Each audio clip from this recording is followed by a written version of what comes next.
An amazing orchestration that only God could have done.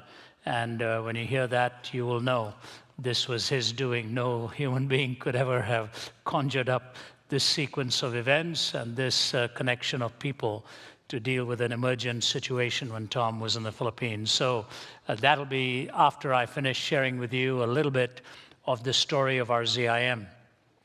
I think it'll be probably unfair to just jump into the organizational side. I have to tell you a little bit about my own life and how it came to be that God, in His mercy, reached out to this young man in Delhi, India. In fact, while we were flying in here this afternoon, my wife's sitting next to me, and by the way, I'm always delighted to have my wife with me.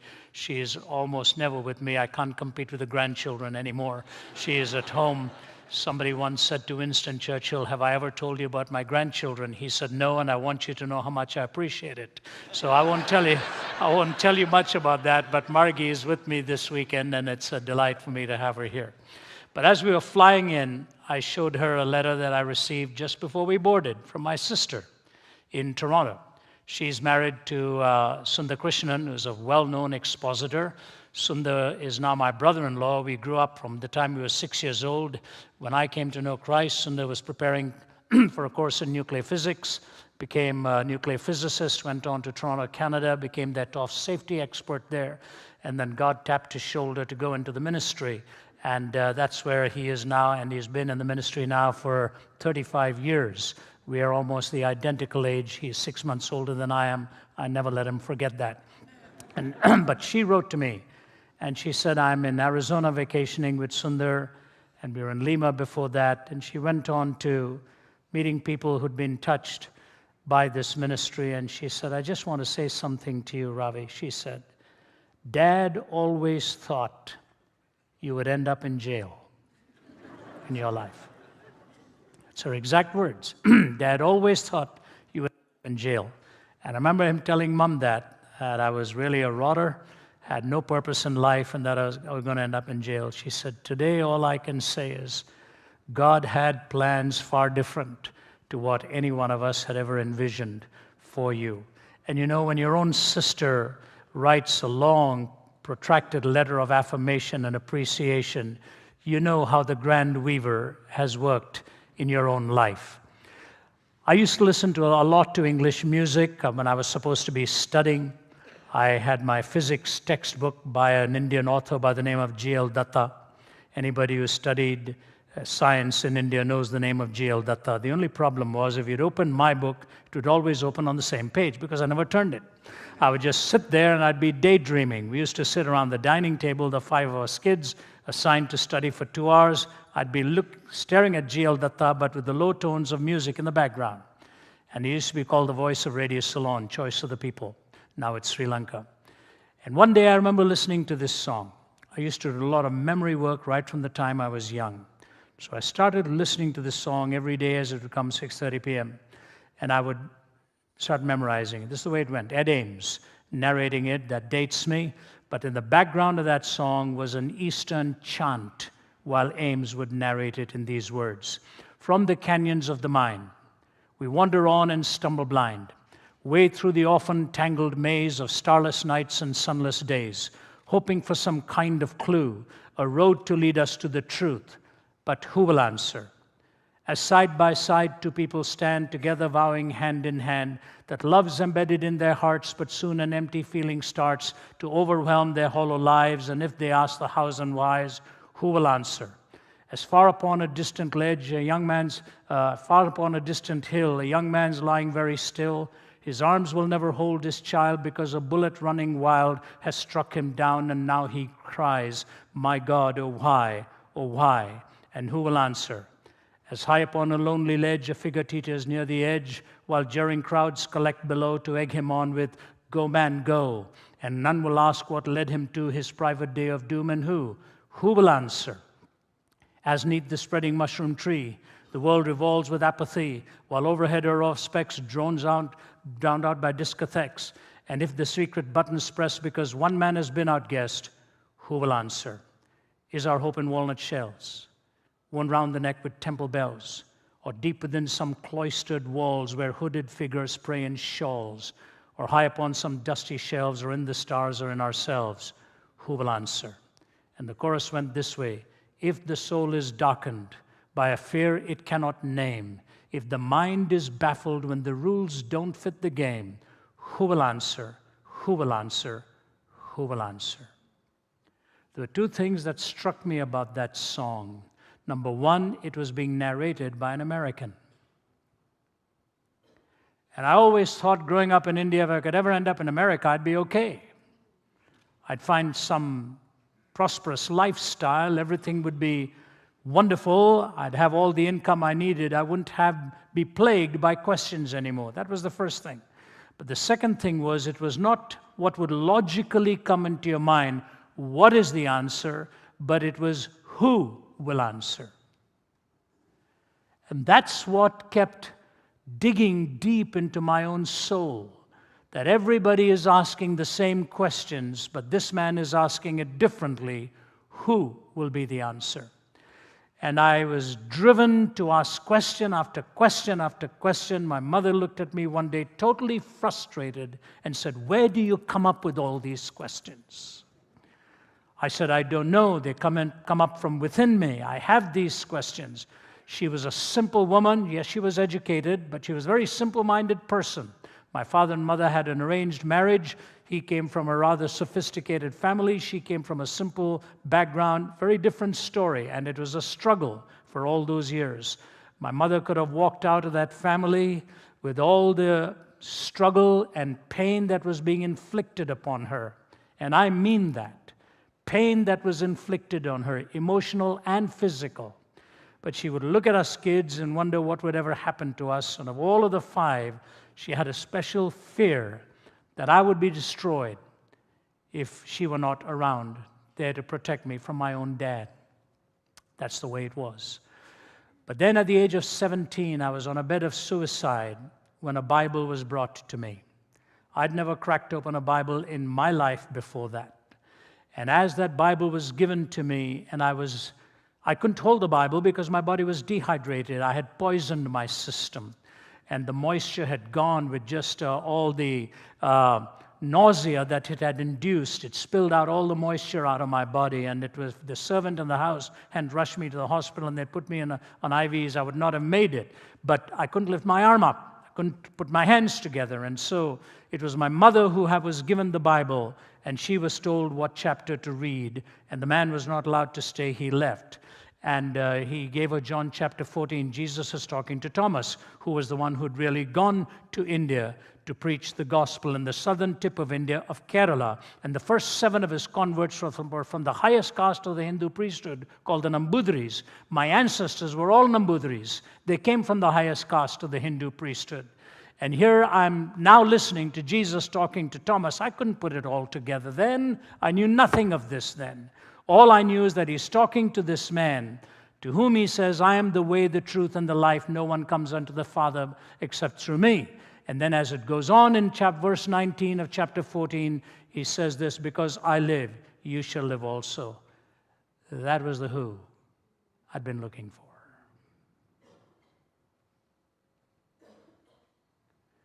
That was the who I'd been looking for. Because I live, you also shall live.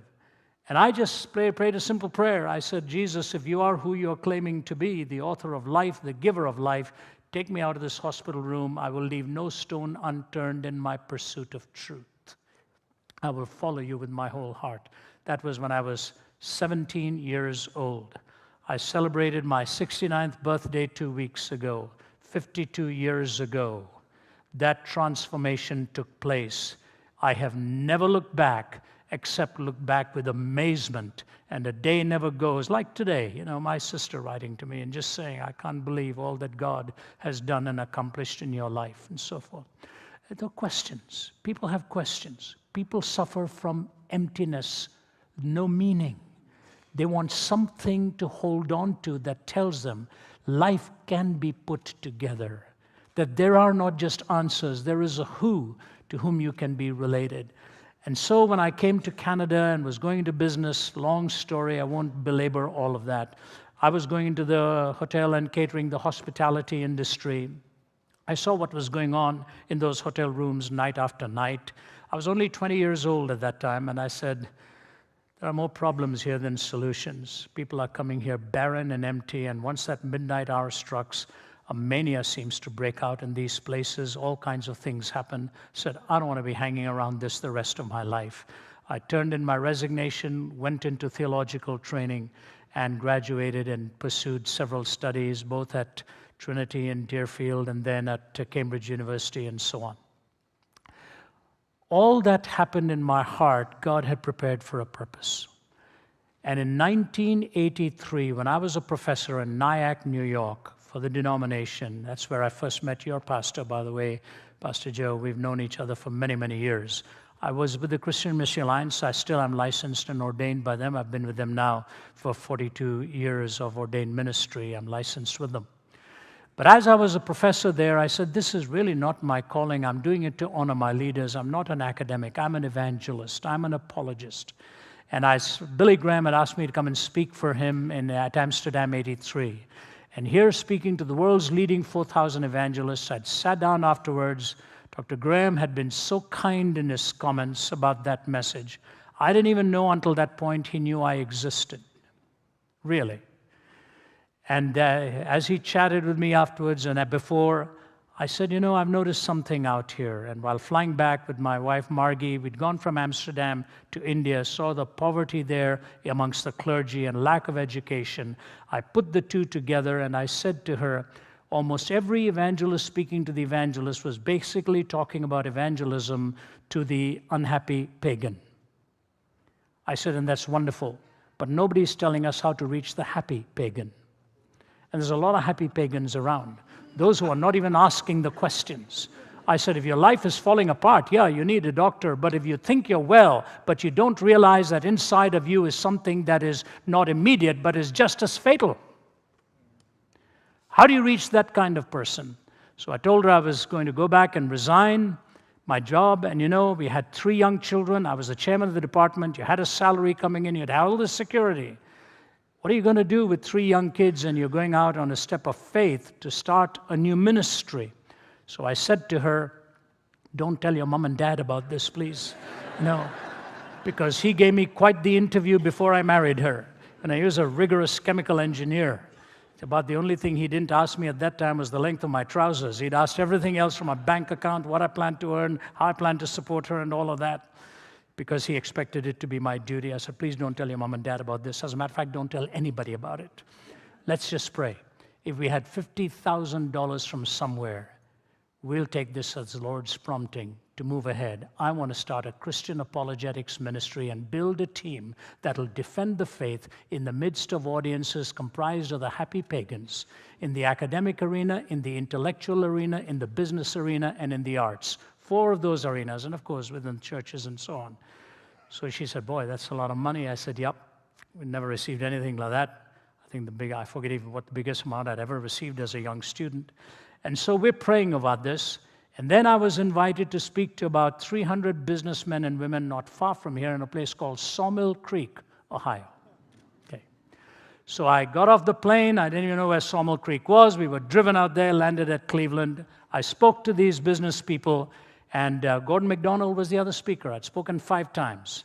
And at the end of it, I closed my Bible and I said, I want you all to do me a favor. When you're driving back to the airport or wherever you are in Ohio, will some person in each car please pray for me and my wife? I can't tell you what it is about. We're seeking God's wisdom. That's all I want to tell you. Ask God to give us His wisdom. Margie and I went back to our room, picked up our suitcases. We were walking out. There's a man standing by the glass doors. He said, I want you to know, I went back to my room and I got on my knees and prayed for you. And before I got off my knees, praying for wisdom for you, I said, God, is there anything you want me to do to help this young couple? And he said, God has laid on my heart to give you a check for $50,000.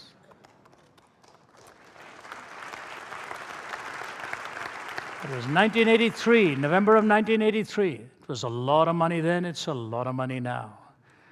I just looked at him in a state of shock. I was so glad my wife was next to me, because if I'd gone back and told her the story, she'd have said, "Are you sure this man is all right? What kind of person have you met like this, totally out of the blue?" So I looked at him and I said, "Your name is, sir?" He said, "My name is D.D. Davis. I'm from Youngstown, Ohio." He said, "I've loved what you've done this weekend. I want to take care of you." I said, "Mr. Davis, you don't know me, sir. I don't know you. I find it difficult to take so much money from a total stranger. If you will tell me where you live, I will fly in and see you sometime in the next couple of months. And after I tell you what's on my heart, if you still feel so inclined, we can talk further then." He said, No. You're a very busy man, I know." And he said, "I have a plane. I'll fly in and see you. Tell me where you live." And a few days later, he landed in White Plains, New York. We were in Nyack across the Tappan Zee. We sat in the Hilton with him and his wife. And as I poured out the heart for a ministry in Christian apologetics that'll reach the thinker, reach the skeptic, reach the happy pagan, prepare our young men and women in our churches and adults in our churches to be able to give a reason for the hope that is within them, and to be able to give a meaningful answer to the questions that are asked of them, that's what I really want to do. And you know, the tears were running down his face. Do you know what he said to me? He said, "Ravi, I have not even finished high school," he said. He said, "I ran away from home when I was 18. He said, "But I know how to make money." He said, "I've made more money in my life than I'll ever be able to spend. You do what God's called you to do. I will take care of you. This will only be the beginning. Bring some friends together, and we can talk and get this organization underway." And I just got terrified about all of this. I said, wow. I went back home. I couldn't pick up my cup of coffee. I said, "Is this for real?" I said, "What do you want from me? What will this mean for me in my relationship to you?" He said, "Nothing much, just one thing." He said, "Your integrity." He said, "You promise me your integrity, and let your yea be yea and your nay be nay, and I'll take care of you." He honored that trust for 20 years when he passed away 10 years ago. It was not just that we'd lost such a generous giver, which he was. I felt I'd lost a kind of a father figure in him, because he was such a good man. And when he was buried in Youngstown, his two daughters asked if I would come and speak at the funeral. And he was also a military veteran, and so they wrapped the casket in a flag, and when the funeral was over, they took that flag off, folded it, and the daughters said, "We want you to have this. You were the son my father never had, and you were the one he so implicitly trusted." So the ministry was born here. For years and years, Ohio was really our number one state in support because of Didi and several others from this area.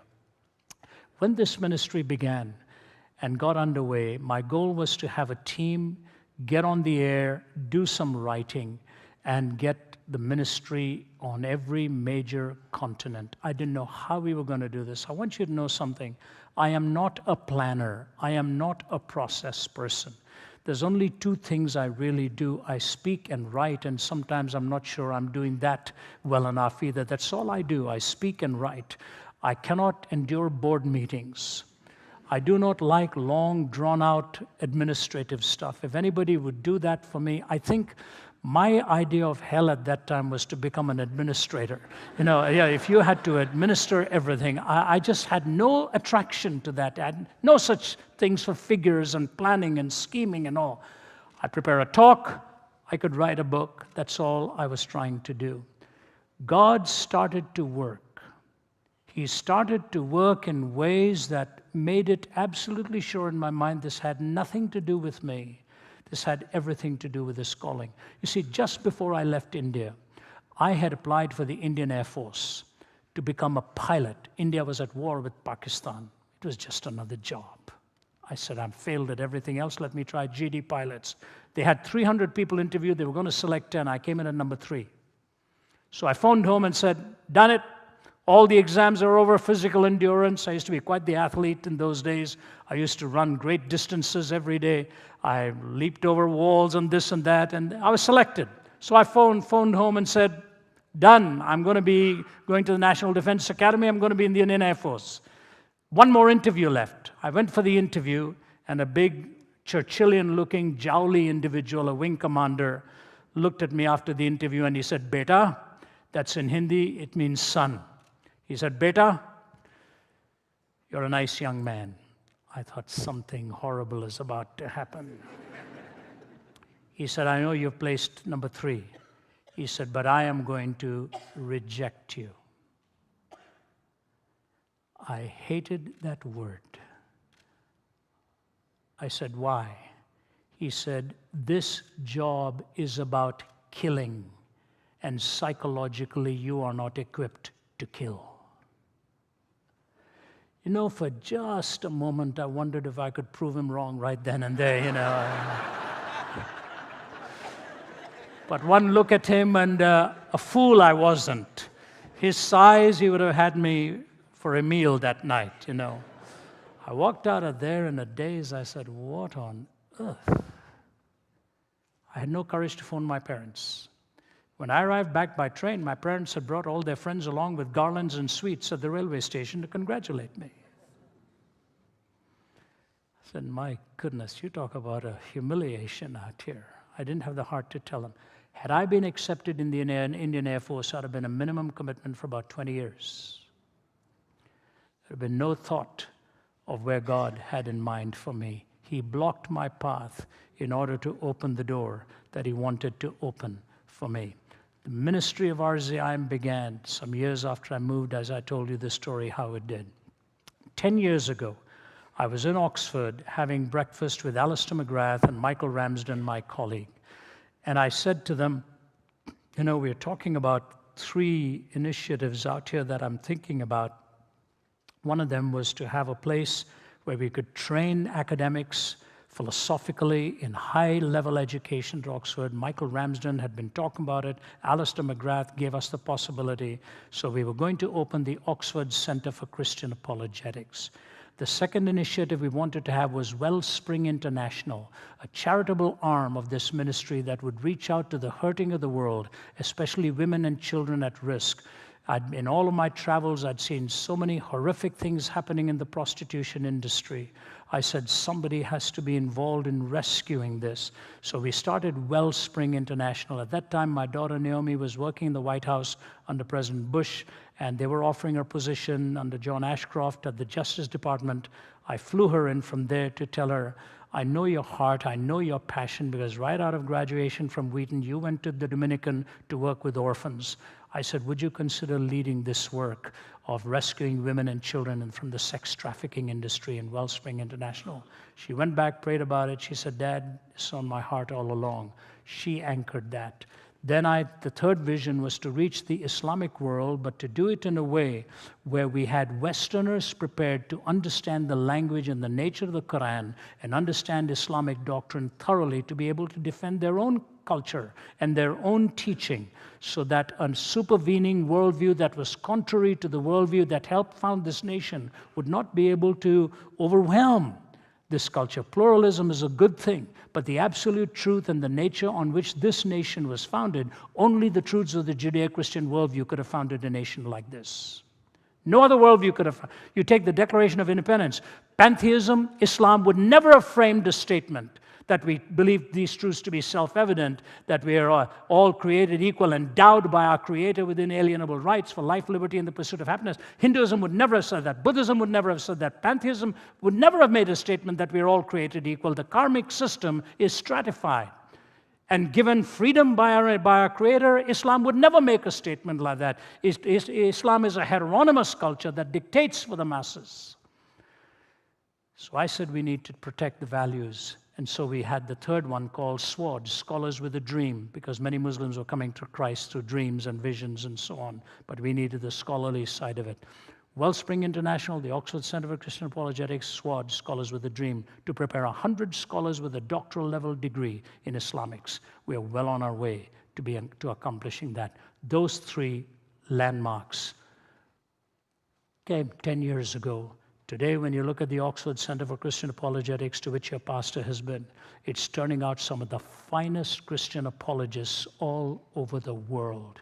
You listen to an Amy or Ewing, or you listen to a Michael Ramsden, or you listen to a John Lennox, or you listen to Michelle Tepper and Christian Hofreiter. We've now placed apologists. We're a team of about 40 plus apologists placed in 11 different countries, in countries like Spain, in countries like South Africa, in countries like Australia, India, China, in the United Kingdom, in Canada.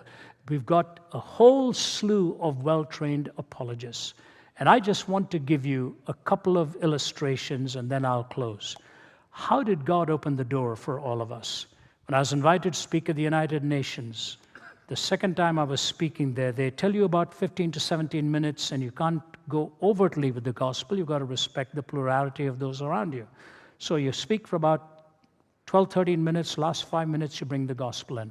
At the end of it, they were all lined up. And one of them was from a former Soviet country. I won't be specific. They were lined up there to shake hands with me, and this man looked at me and he said, I'm the United States, I'm the ambassador to the United Nations from such and such a country. He says, Mr. Zacharias, I hate my job. I don't want to come here. I didn't want to come here. I come from an atheistic country. And every day I kept wondering why I'm here, why I'm here. Today my question was answered. I came here so that I could find God. Will you please pray with me? And I had the privilege of praying with him, seeing him come to Jesus Christ. Just 2 weeks ago, I was in Jakarta, Indonesia, at a wedding. It's a Chinese tycoon, one of the leading industrialists there. There were 10,000 people at the wedding. And I was called at 5:30 in the morning saying there was an Orthodox man following a major guru in India. And this man is from Australia, but he's of Indian stock. He's been wanting to meet you to ask questions. I said, it's 5:30 in the morning. I've got a part to play here and so on. He said, please, this guy wants to see you. He says, come all the way, he wants to see you. A close friend of the man whose son was getting married. I said, can we do it at 3:30 in the afternoon? He said, okay. So this man comes up to our room at 3:30 in the afternoon. It was no more than 30 minutes later, the tears are running down his face, and this high-placed businessman is bending his head, giving his life to Jesus Christ. When I walked out of that hotel that evening, we were about to board the car, get into the car to go for the reception. His wife came to me and said, my husband was a fanatic with the guru that he used to follow. I couldn't believe what he said to me has just happened this afternoon. We see this all over the place. Our radio program is on 2,000 stations. The letters that we get, 10 days ago or 2 weeks ago when we were in Indonesia, my wife went to Papua New Guinea. She's always wanted to go into the interior there. Margie hails from Toronto and wanted to be a missionary to Papua someday, and I followed up all those plans for her when we met. So she said she wanted to go to Papua, and they arranged for a flight to take her into the interior, 5 hours away from Jakarta. And there she was around a table with some missionaries and saw some of the local residents there. And then the father of the missionary was 100 years old. He said, I'm visiting my son, and I want you to know, every day I listen to Let My People Think. I listen to this radio program, the voice of your husband and your speakers. I know them well. That same day, I received a letter from a woman who said she was in a doctor's waiting room listening to one of our podcasts, and a 6-year-old girl came over and said, I think you're listening to Ravi Zacharias. 6 years old. She said, how do you know this guy? She says, my father makes me listen to him every day, From 100 years to 6 years old. If I could tell you the lives that are transformed and how they are changed, you would be quite overwhelmed. I want to close with this little story and then link up to Hayden. I wasn't watching the clock. I'm sure my time's up. So let me at least tell you this. It was a little over 2 years ago, I was speaking in Bahrain. I was invited by the government leadership to speak on Is Peace Possible? I said, I'd like to qualify that with God, yes. Will you let me speak on that? So they're quite a fascinating audience. A young boy came up to me and he said, Mr. Zacharias, can I have your email ID? I said, why do you want that? He said, I have some questions. I thought, questions, I said, okay. I said, don't give it to anybody. Questions. So next day I get this. Dear sir, this is Abraham from Bahrain. We just met last night. I honestly want to tell you that your speech was absolutely awesome. I've been an admirer of your ministry since the time I first heard you speak at Bahrain in 2003. I was only 5 years old then. But now I'm 14 and have finished reading all your books like The Real Face of Atheism, The Lotus and the Cross, Jesus Among Other Gods, Sense and Sensuality, The End of Reason, Why I'm Not an Atheist, The Grand Weaver, Walking from East to West, etc. They made a great impact on my life and my way of thinking. I really wanted to get your email ID, and I'd sent a email to the RZIM office requesting for it, but I've not received a reply for more than a year. Thank you for giving me your ID yesterday. I've also heard many of your tapes, like Barriers to Belief, Absolute Truth in Relative Terms, A Fish Out of Water, A Life That Lost Its Focus, What Happened After God's Funeral, which is my favorite, The Haunting Spectre of Guilt, Though the Fig Tree Does Not Bud, The Lostness of Man, Who Are You, God, etc., etc. You know, sir, you may feel all this is pretty hard for a 14-year-old to digest. But honestly, I love those messages. I saw the DVD of you speaking at the University of Michigan in the Q&A session. Sir, thank you so much for the wonderful impact you've made on my life. I will always remember to pray for you and your ministry. May God bless you abundantly and give you a long, long life. I remain yours faithfully, Abraham Matthew, Bahrain. 14. I flew to Bahrain a few months after that, didn't tell him I was coming. Called him, first called his father, found out he was a medical practitioner at the local hospital.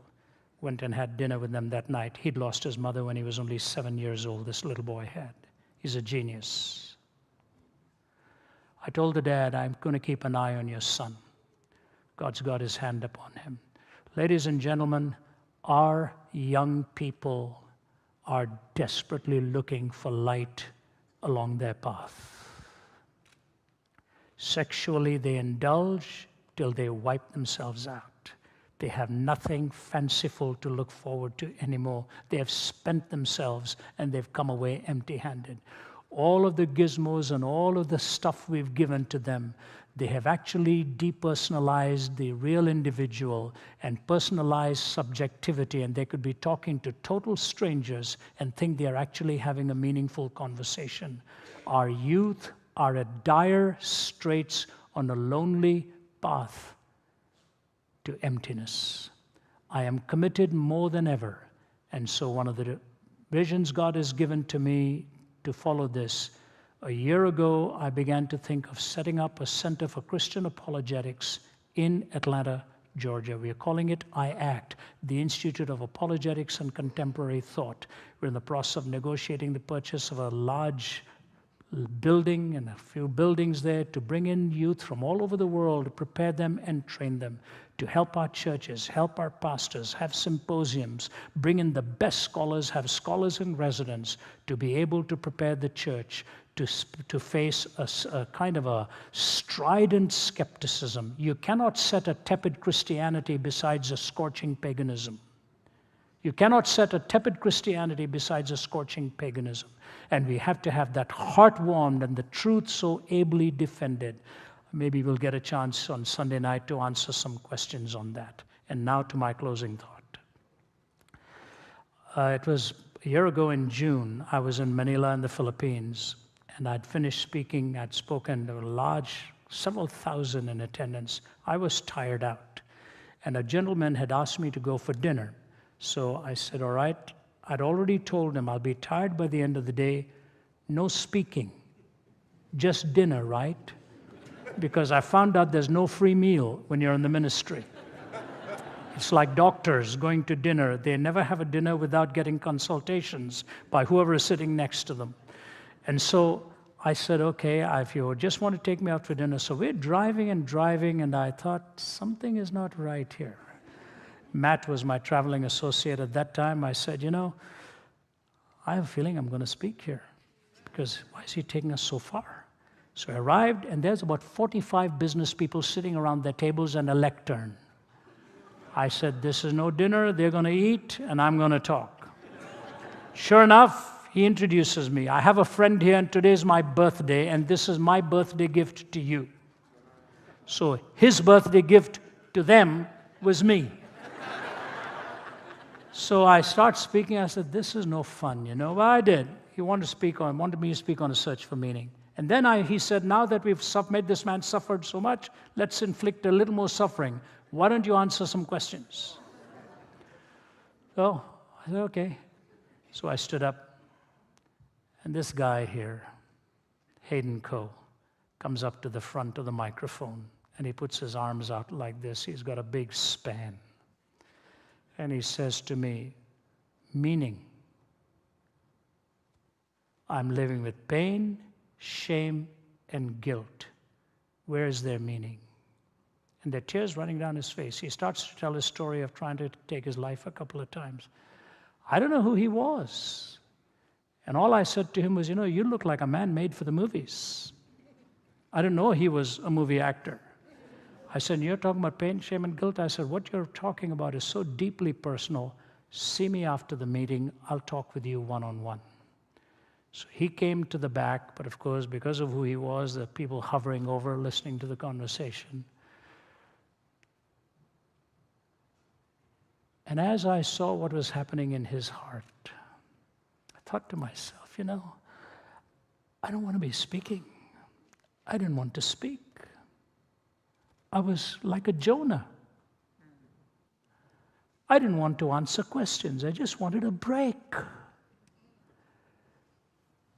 God brings people into your life at a time you need that person the most, and reshapes and rechanges everything for you.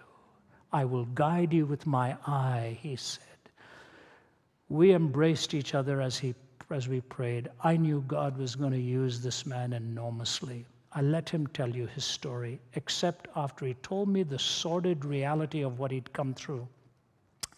I said, you know, Hayden, I'm not familiar with this kind of stuff, but I know a guy who is. His name is Sanj Kalra. I said, I'm going to be, because Hayden said, I want to travel with you for several months. I'll pay my way. I said, I'm going to be in Singapore in a few days. I'll fly my friend in. You both talk. I believe he can help you far more than I can, because he will understand where you're coming from. And I kept praying. I don't know if these two boys were going to get along or what. So I flew Sanj in. The rest is God's doing. And the same with my colleague, Matt, who's a principal guy. I've got two of my former travel associates who are still on our staff, and my present one, Thomas. Corinne, followed by Matt, and then Matt got to know Hayden. These guys have been like a light in his world. Bright, shining lights. And no matter where you go in the Philippines, he's a head turner. They know who he is. And now they know what he believes and who he really is as a child of the living God. And I just consider it an awesome privilege to call him my friend. It was God who arranged that meeting. We had never planned it. Our ZIM today was planned by him too. In these 11 countries, touching the globe, having an impact through the literature, through all that's going on, lives are changing. And I believe we have only just begun. And I thank God for your pastors' trust and faith to come alongside us. We need it because the doors are wide and the opportunities are plentiful. We need men and women like you to come alongside and say, we'll hold you up. You keep running the distance. We're there behind you to help you take the headwinds and reach this generation for Jesus Christ. I am the way, the truth, and the life. No one comes unto the Father but by me. He is the answer. And we are taking that answer to clear the bushes of their questions so they can take a direct look at the cross of Jesus Christ and understand the gospel. Thank you so much for giving me a hearing.